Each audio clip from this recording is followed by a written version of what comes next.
Hi, over here I have a petrol generator. I do the electric start, it won't start, and even if I do the manual pull, it doesn't start.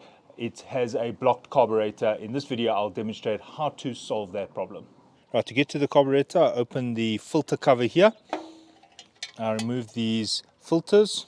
Right, I need to remove all these nuts, size 8.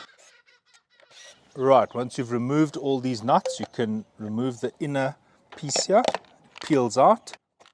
Now I can remove these 2 nuts, size 10. Now in order to remove this, there's a bracket at the back with also a size 10. So I just have to release the nut at the bottom here. Right, so I've removed this nut. Right, there is a hose that is embedded in here. I can just pull this out by hand. And at the same time, I can actually remove the filter housing. Right, this is the carburetor, so it can slide out, but there are some pipes that need to be released. And I'm just releasing this hose here, so I can just push this to the side. Right, I'm just being careful, I've got to unhook this and that. So I've unhooked the one. In order to unhook this, I just have to turn this.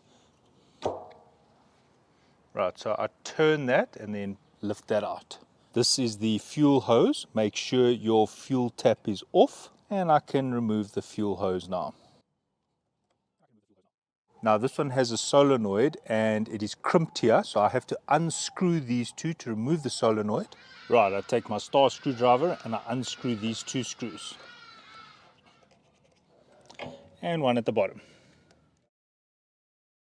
Right, here's a solenoid pin. It will need to be cleaned. I'm just going to put it to the side for now. Now on this generator, I can remove the solenoid by unhooking it there. And there's another hook here. And then on the side here, there are 2 terminals that I can unplug. Right, so I can now remove the solenoid. I can now remove the carburetor. When removing the carburetor, just be careful because there is a gasket underneath the carburetor.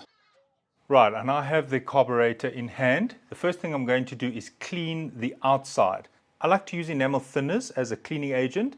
Right, now the gasket is sitting on the unit and I don't want to damage the gasket, so I'm just going to peel the gasket off before I clean.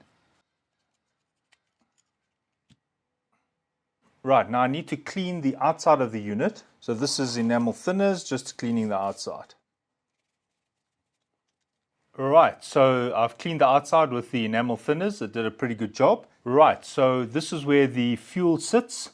So I need to open this bowl here. If you have an impact driver, that will be useful. Right, just inspecting these 2. Here's the solenoid pin and here's that nut. This is completely gunked up, so both of these need to be thoroughly cleaned. So what I'm going to do is I'm going to let this lie in the enamel thinners. Right, so I'll leave that for a few minutes. Now open this float bowl, also very dirty. Sometimes you need to actually scrape it. You can see there, I'm using a screwdriver to scrape all this gunk away. So next step is to clean this float bowl. Right, on this unit, there's a little seal here. Just be careful not to lose it. And I've partially cleaned this. I'm just going to let this soak in the enamel thinners. Right, here's that screw that has been soaking in the enamel thinners. Right, I'm just taking a toothpick and just poking at this hole here and the one on this side. If you've got wire, you can use wire. And this is where it's useful to use compressed air or a carb cleaner because it's got this spray nozzle. Right, just make sure all these holes are unblocked. There's a few over here and then there's 2 there and then there's 1 through hole running through like that. Right, now it's time to clean this section over here. I can remove this pin here and remove the float. I'm going to clean all of this. When cleaning out the float, just quickly check that it does still float. Put it in some water and make sure that when you depress it down, it comes to the top. It's a very rare fault, but sometimes a float gets a hole in it and it doesn't actually float, which causes the carburetor to allow more fuel to come in and therefore you will have wastage. Inspect the condition of this pin. This particular one has a rubber top. Check that the rubber is still in good condition because that rubber stops fuel from coming out the top of the carburetor. Some of them are steel pins and the rubber is on the inside where the tube is. Check on the inside to see that the seal is still intact. Right, now I need to clean this section over here. There is another O-ring over here. Sometimes it's useful to use a toothbrush to get into the hard to reach places. Right, now I take a flat screwdriver and I turn it until it seats. There we go. And I depress and unscrew. And I can feel it's come loose, and I can flip it upside down. And there we go. And there's the main jet. I'm going to let these soak in the thinners for a bit. Right, while that is soaking, I'm going to come back to the solenoid pin and just clean it. Right, so the solenoid pin is now clean. And I just need to clean this. This is a bit smaller, so I'm using some wire. Right, so I'm making sure that every one of these holes are open. Right, so I'm blocking the top and I'm spraying from the back. Right, I'm going to let this lie in the thinners for a bit longer. Right, now what I do is I spray some carb cleaner in here. And I can let it soak because it seems a bit blocked. So I'm spraying there, I'm spraying in there, and I'm spraying here. And I'm letting it soak. I'm taking my wire and I'm threading it all the way in here. Right, now that it's soaked for a bit, I'm spraying it at full velocity here. And this one. Right, so this seems to be blocked. So I'm going to let it soak for a bit. Have a look on this side and see if there's anything in the way.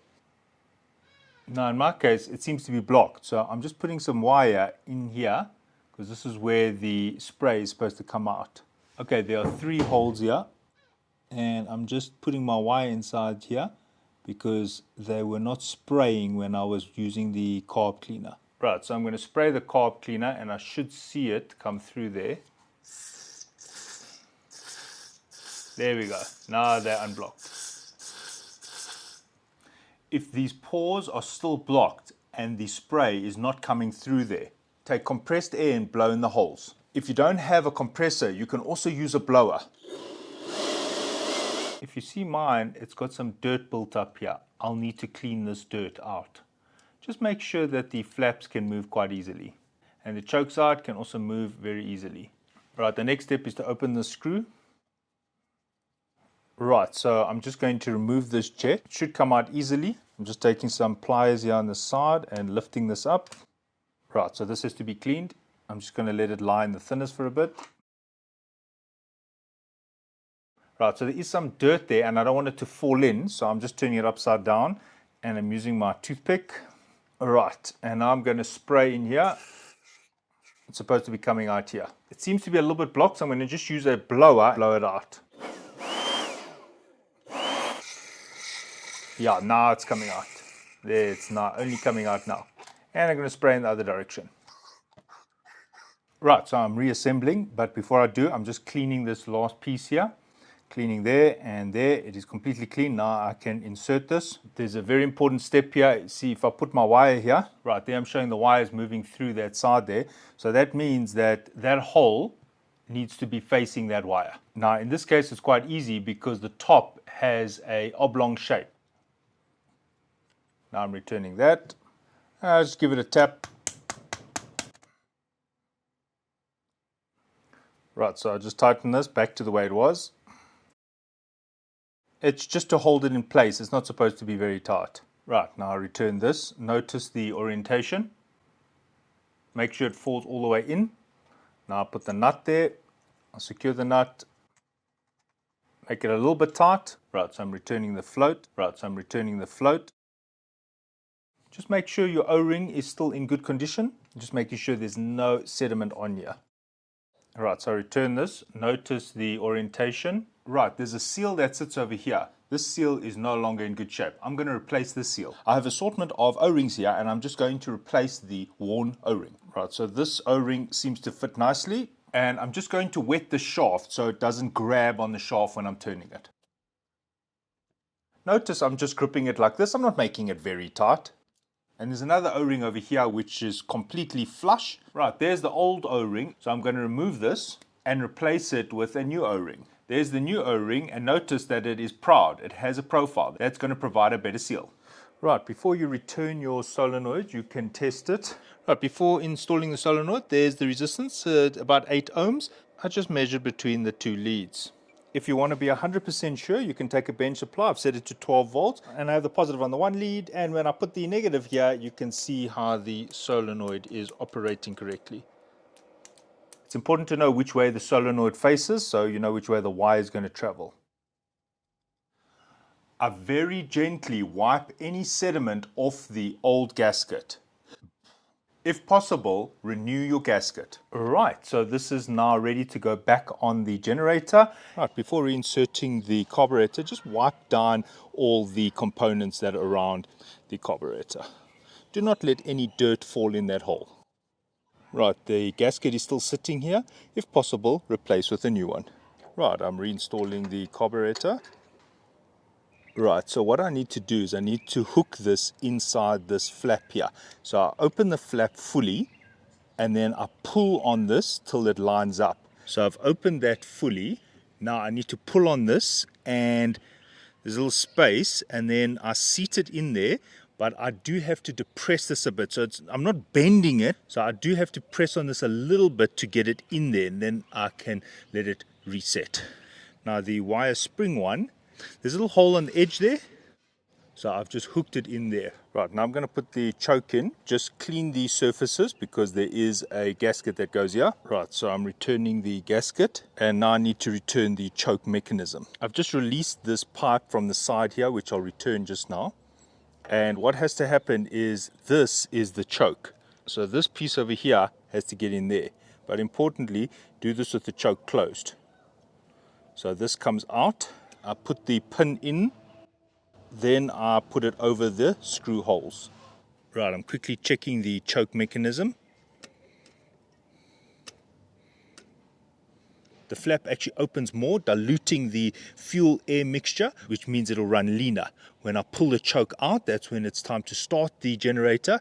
Notice that the flap is closing, making the air-fuel mixture stronger, better for starting. Right, so I need to reconnect the fuel hose. The hose is a little bit worn here, but I still have a lot of free play here. So all I'm going to do is cut off some of the old hose. Right, so this part of the hose is looking good, and all I need to do is put on that nipple. Now, if you're finding that this is very hard to get on that nipple, just wet it a bit with some water. Right, now I just tighten this hose clamp. Right, now I just need to connect that vacuum pipe. Right, now the wire for the solenoid, I just thread it here at the back. Right, so the solenoid wire is out of the way here, and I just plug in the solenoid wires. Right, the gasket is still sitting here. Yours might have been on this plate. I'm just reusing this old gasket. It's still in good condition. If your filter housing has oil on it, quickly give it a wipe. Using a number 10 socket, I now tighten these two nuts. Remember to tighten the nut underneath. I'm now tightening the nut underneath. Right, there's a little hose here that comes through over there. Now this hose has some cracks in it, so I'm just going to take a little bit of heat shrink and put it over the hose.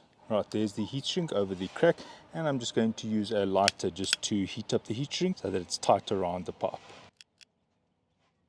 Right, so this pipe is now repaired and I can reuse it. Right, so just put this grommet back on.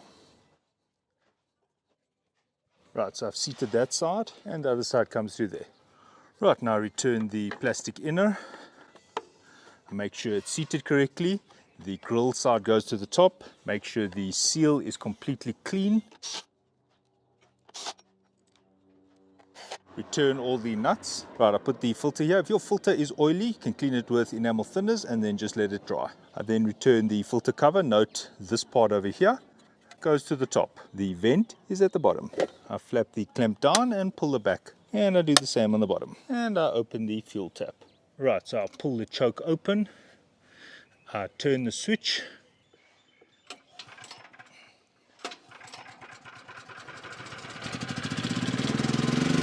Choke back in. Thanks for watching and cheers.